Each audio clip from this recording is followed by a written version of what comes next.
Hey, ladies and gentlemen, welcome back to the channel again, man. Thank y'all so much for coming over. We're back on the Comedy Hype channel, which I'll leave in the description so you guys can check out more. Now look, Diddy hit on me at a private party. Choke, no joke, reveals agenda in hip-hop. I ain't never heard of this. Choke, no joke. All right, hey, we ain't gonna waste no more time. Let's jump right into it. But Diddy has hit on me at Steve Rifkin's house. Everybody at the house was gay, but I didn't know it. Why do you think so many bad boy artists went broke with Diddy? Or after?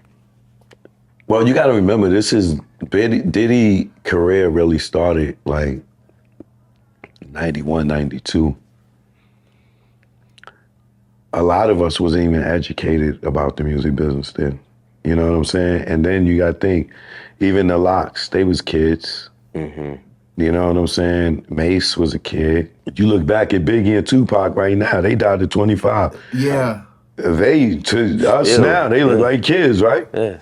You know what I'm saying? So a lot of people got robbed because they didn't know the business. A lot of people with bad boys succumb to the dark side of the industry, right? The same. That is crazy, man, when you think back. Like, I don't know why, for some reason, they seem, it might have just been the times, but Biggie and Tupac did seem a lot older. That's like, even because my sister, rest in peace, passed away at the age of 26, but for some reason, it felt like she might have been like 36. I don't know. It's weird. I know exactly what he's saying when he say that. That's when you know, when people say like they were way ahead of their time. Yeah. Got robbed because they didn't know the business. A lot of people with bad boys succumb to the dark side of the industry, right? The same stuff that they alleging now with the parties, the drugs, the sex. Right. A lot of people fell victim to that, right? Because that was their lifestyle. Now, when we was younger, we wasn't paying attention. But if you go and you look at the Big Papa video, the lead woman or the lead guy in that is a transgender. There, right? See, they said it again. I'm gonna look it up as you say that. Yeah, you can. So you more so, and we could be somewhat candid. You more so just alluding to like the accusations of Diddy being like into homosexual lifestyles. Yeah. That energy of hip hop that has always been seen as taboo, and we could never verify it because none of us were on the inside. Right. Well, I was. But I was gonna say, I was gonna ask you, so you've seen this firsthand. Yeah, I've never seen like orgy, but Diddy has hit on me at Steve Rifkin's house. Here we go. And everybody at the house was gay, but I didn't know it until I really paid attention and looked around at my surroundings. I'm like, oh shit. Right. Like, what's going on? That sounds like Exhibit's story, because Exhibit had a story like that. They went to Miami. No, but he went to a club. Right. I went to Steve Rifkin's house. Right. It was after a BET Awards, we went to an after party. Right. Me, Lil' Kim, Hillary, Weston. After the party, it's the after party. That's when they say that, that's what they be meaning. You know, like it gets a little crazy. You know, Diddy After Dark, Denzel Washington, you got to leave before the devil show up. Yeah. Everybody give me your phones. Give me your phones, all right? Who was Lil' Kim's manager. Okay. At the time. And we go to the after party, we run into Diddy, and Diddy tells us to come meet him he tells them, not me. He tells Kim and them, yo, come meet me at Steve Rifkin's house. And we all go over to Steve Rifkin's house. And while we there was another executive that been making passes at me a lot in the entertainment industry. He shows up. For context, what does that look like? Because they're not gonna be that bold, are they? What do you mean? Is it like, you know how if you shoot a shot at a woman, it could be either very direct or very subtle? It's very direct.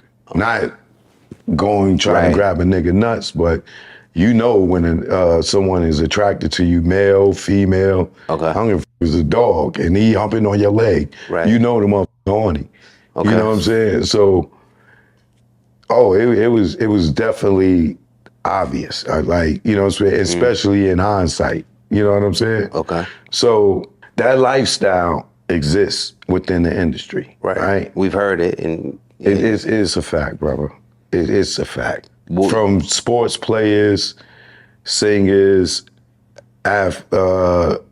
actors, comedians, white, black, Asian, it don't matter. so It don't matter. because that's a whole conversation you just said. Even with the Diddy story, are you like, how do you respond to that when he makes a pass at you? You play it off. You laugh, or you be like, treat "I'm for cool." me at this stage in my life, I'm more mature than to punch a nigga in his face. Right.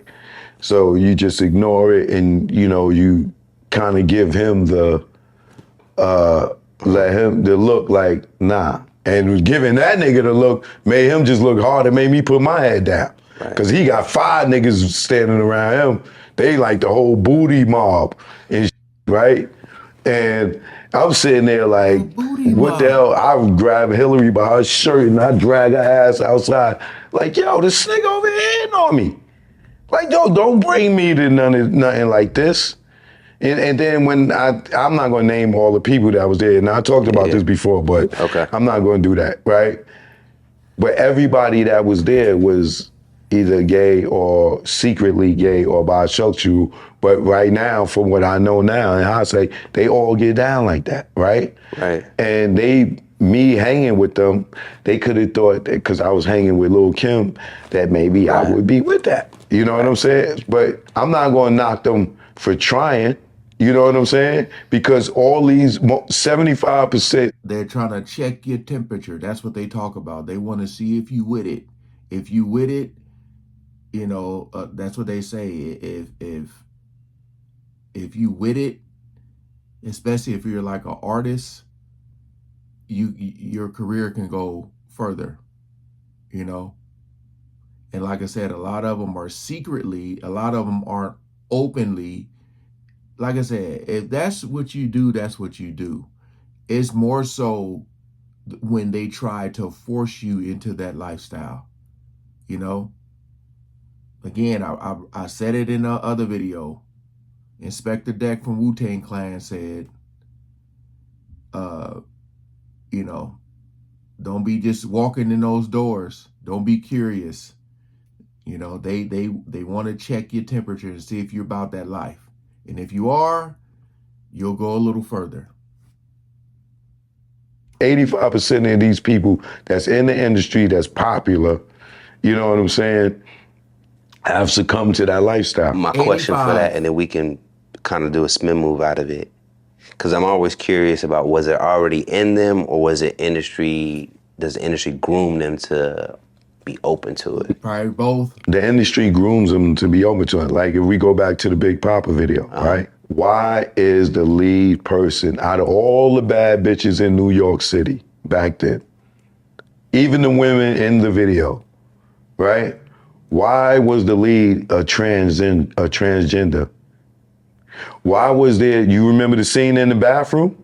Why was there a transgender pissing in the bathroom with the and the guy? You don't Standing remember? up, right? Yeah. You don't remember there's a woman in the bathroom with klepto, and I can't remember who the other person is. And they looking at the nigga ding ding, and why they standing at the urinal? Like, why is that in there way back then? Got you. And I just pulled Now in look at the scene. girl go to the scene when Buster's talking to her at the bar, and Big. I did a video kind of recently talking about Busta Rhymes. And Busta Rhymes over here. Now, again, you could like just looking at this part, you could say maybe Busta didn't know. But the fact that they shot a scene with them in the bathroom, wow. Oh man. Walk up and move the nigga, and then, or when she say true, stop it right there and look at the knot in her throat. Not the knot in her throat. Talking about this young lady? That's her. Look at her, zoom in on the throat. Women can't have a little, is that like not? Her name is Shamika. She was from Queens and she got killed because she was, a nigga was dating her, didn't know it was a man, and went to have sex with her and found out she was a man, and she's dead, and he's in jail. So you know the story. So when you see that, are you alluding to they sprinkle it in there? They subconsciously make you comfortable with it? Bro. Because that is weird for, not to say weird as a derogatory, but it doesn't make sense why that scene would be in a hip hop video when hip hop was so much about masculinity and yeah. And so it was supposed to be homophobic, right? That was, so they say, right? Right, but we weren't thinking about transgenders back then. But they're there. Okay. What I believe is that the Tupac Biggie got so gangster and so big that the agenda that they was about to push on us, that they later pushed on us, it just got pushed back. They was getting ready to groom us right there. They was grooming us. We got a transgender in the Big Papa video, in the bathroom, and the lead woman. Not only in Big Papa, and Warning, she's in the bed with Biggie. Oh. And then in the Flavor in Your Ear remix, she's dancing behind LL. Right. And Hype Williams is the director, and she's the lead in all three of those videos. And he's the director of all three of those videos. And it's rumored that that was his chick. Or a nigga, or whatever. Right. Okay. And we can leave people to maybe investigate more on this, but that's, I mean, you're saying some stuff that does have me question, because I remember that scene, and I remember more so laughing at it because I thought it was like a joke as a youngster. Like, why is the lady in the, she playing along? I didn't think that was I didn't think about it now in hindsight. Right, and see, and they was grooming with us. They was trying to groom us as a culture. Because right now, when you think of the LGBTQ community, who you think about? I do think about us. Black people. Yeah, because they How often do you see a white guy running around on an ad, and they market it in the hood. Or how about Chinese people? Right, that's a good point. Do you see that? No, right? How about the Indians? You know what I'm saying? There's a lot of Indian people out here.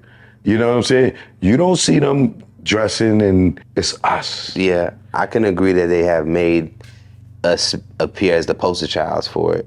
From the Saucy Santanas all the way down. You know what I'm saying? Like, and this dude, he got a beard and nails. Like, and you know what I'm saying? Like, he's stuck in between, you know what I'm saying? And that's his thing. But for us as black people, it seems like the black women, they love it. When we've super feminine. Right. You know what I'm saying? And then they say it ain't no black men in the house. The black woman is the most unprotected, right? Mm-hmm. Well, y'all are encouraging the black men to be women. Wow, man. I'm just tripping out because, like, as I look back now and I go, I remember that scene.